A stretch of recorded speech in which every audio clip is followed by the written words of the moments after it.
शाम को उसने वह नाइट ड्रेस खोली जिसे उसने खास तौर पर कबीर को सरप्राइज देने के लिए खरीदी थी। उसने पहले ही कमरे में गुलाबी चादरें बिछवाई थीं, जिनका स्पर्श उसे बेहद आकर्षक लग रहा था। नाइट ड्रेस पहनकर वह बिस्तर पर लेट गई, अलग अलग अंदाज में पोज देने लगी ताकि और भी मोहक लगे। कबीर जैसे ही कमरे में आया, उसकी नजर समायरा पर पड़ी। वह बिस्तर पर लेटी थी, नाइट ड्रेस में।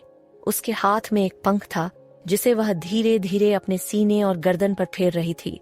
उसके होठों पर शरारती मुस्कान थी और उसकी आंखें आमंत्रण दे रही थीं। कमाल है। कबीर के हाथ से गिफ्ट गिर गया। उसकी धड़कनें तेज हो गईं और वह कपड़े उतारते उतारते सीधे उसकी ओर बढ़ आया। समायरा की धड़कनों की गूंज भी कमरे में सुनाई दे रही थी। कबीर उस पर झुकने ही वाला था कि समायरा ने दोनों हथेलियां उसकी छाती पर रखकर रोक दिया। उसके होठों पर हल्की मुस्कान थी। इतनी जल्दी नहीं मेरे डेविल। उसने तकिए के नीचे से 3 सिल्क के रिबन निकाले और कबीर के हाथ में थमा दिए। फिर खुद ही सिरहाने के पास जाकर अपने हाथ ऊपर फैला दिए। उसकी आवाज धीमी पर भरी हुई थी चाहत से। मुझे बांध दो और मेरी आंखों पर पट्टी बांध दो। कबीर की सांसें भारी हो गईं। उसकी आंखों में आग और चाहत दोनों एक साथ भड़क उठी थीं। तुम्हें यकीन है समायरा, ये सब तुम सच में चाहती हो? उसकी आवाज में हल्की घबराहट और तीव्र चाहत दोनों थीं। समायरा ने पलकों को झुकाते हुए धीमे से कहा, हाँ। उसकी आवाज में झिझक भी थी और समर्पण भी। कबीर के लिए यह सिर्फ रोमांस नहीं था, बल्कि उस पल में उसका गुस्सा, उसकी थकान और उसका दर्द सब कुछ पिघल रहा था। कबीर ने पहला सिल्क का रिबन उठाया और समायरा की कलाई को धीरे से पकड़ा। उसकी सांसों की गर्माहट उस पल को और तीव्र बना रही थी। उसने उसकी कलाई को सिरहाने से बांधा। समायरा की धड़कनें तेज थीं। फिर कबीर ने दूसरा रिबन उठाया और उसकी दूसरी कलाई भी बांध दी। आखिर में उसने तीसरा रिबन लिया और समायरा की आंखों पर बांध दिया। अंधकार में ढकी आंखें अब केवल उसकी सांसों और स्पर्श को महसूस कर रही थीं। कबीर झुककर उसके होंठों पर आया, पहले हल्का सा स्पर्श और फिर गहरा किस। उसकी जुबान समायरा की जुबान को छू रही थी, जैसे अपनी पूरी चाहत उसमें उंडेल देना चाहता हो।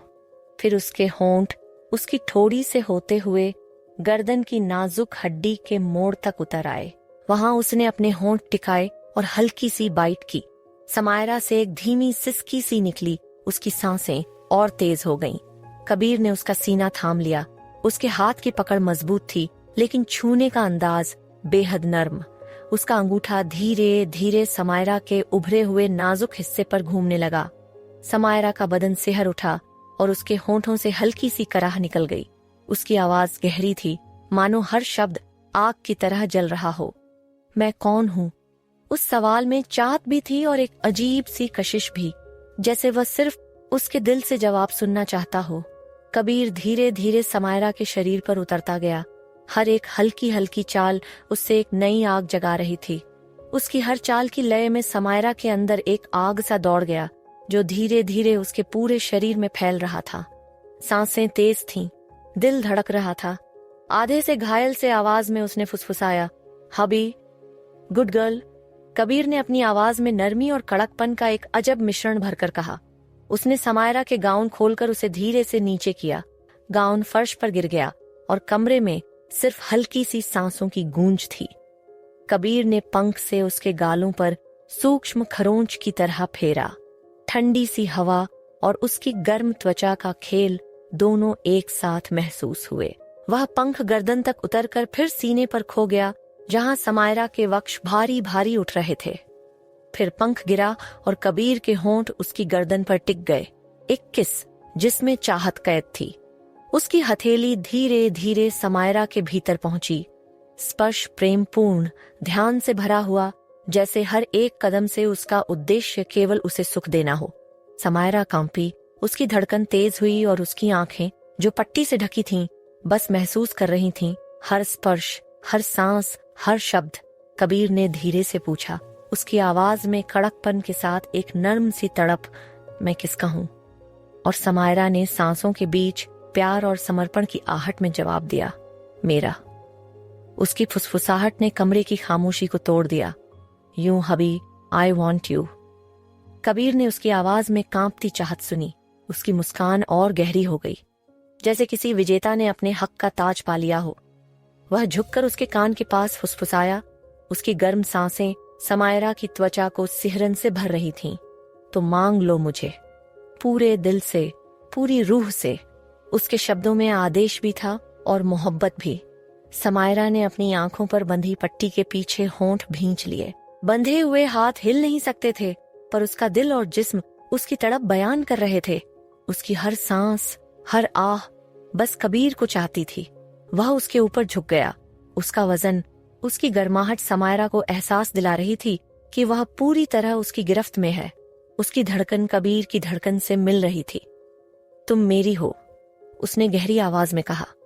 हमेशा, समायरा ने कांपते स्वर में जवाब दिया। उसकी गर्दन पर उसके होंठ ठहर गए। एक किस जिसमें आग भी थी और सुकून भी। हर स्पर्श में अधिकार था, हर सांस में वादा।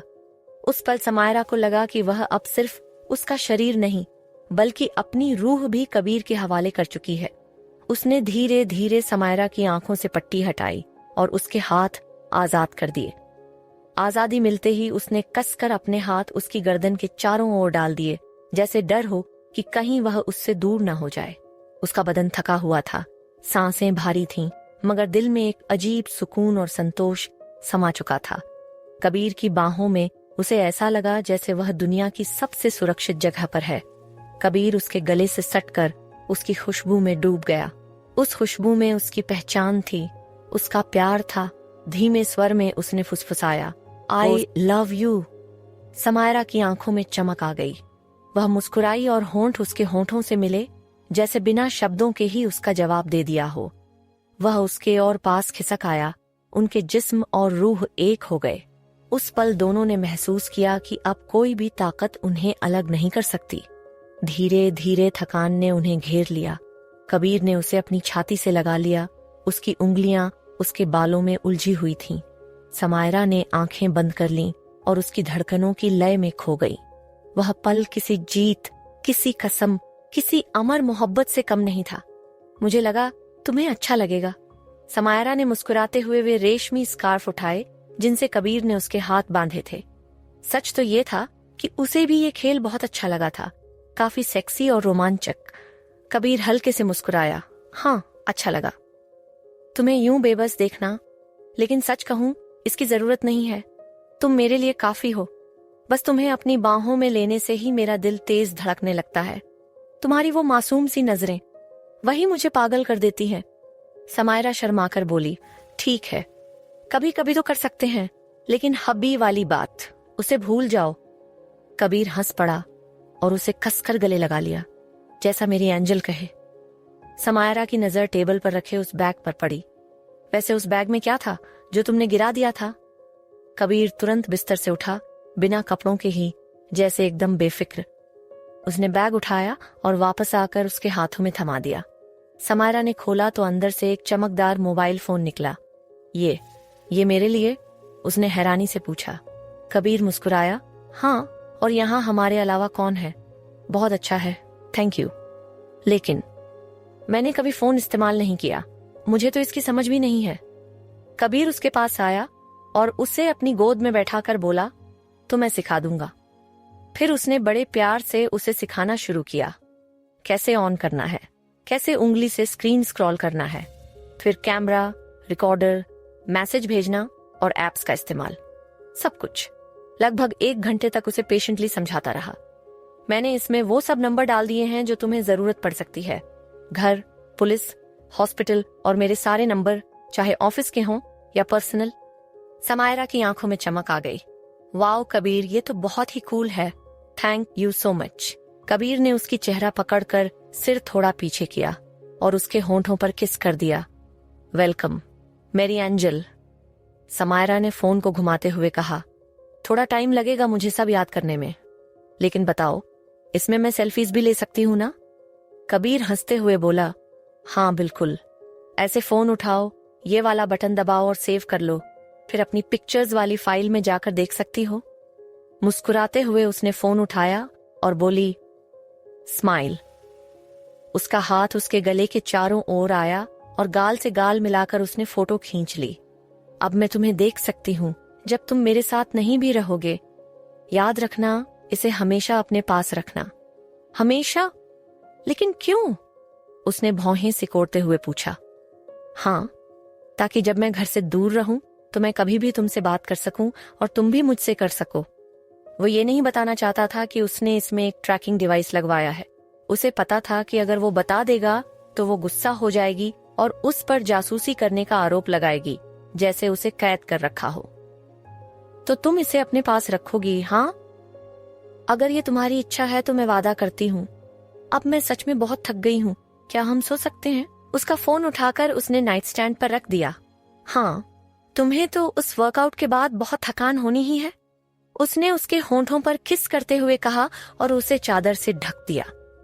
कबीर, उसने उसकी बाहों में लेटते हुए कहा, क्या तुम मुझे बताओगे कि तुम्हारे पापा ने ऐसा क्या कहा था जिससे तुम इतने गुस्सा हो गए? क्या तुम्हें हर बात जाननी जरूरी है? हाँ, उसने चेहरे पर शरारती मुस्कान लाते हुए कहा। वही पुरानी बातें। कह रहा था कि मुझे प्यार नहीं करना चाहिए और वो चाहता है कि मैं एक मिस्ट्रेस रखूं। जब उसने मुझे एक औरत का नंबर देने की कोशिश की तो मैंने उसे धक्का दे दिया और साफ कह दिया कि मेरा कोई इरादा मिस्ट्रेस रखने का नहीं है।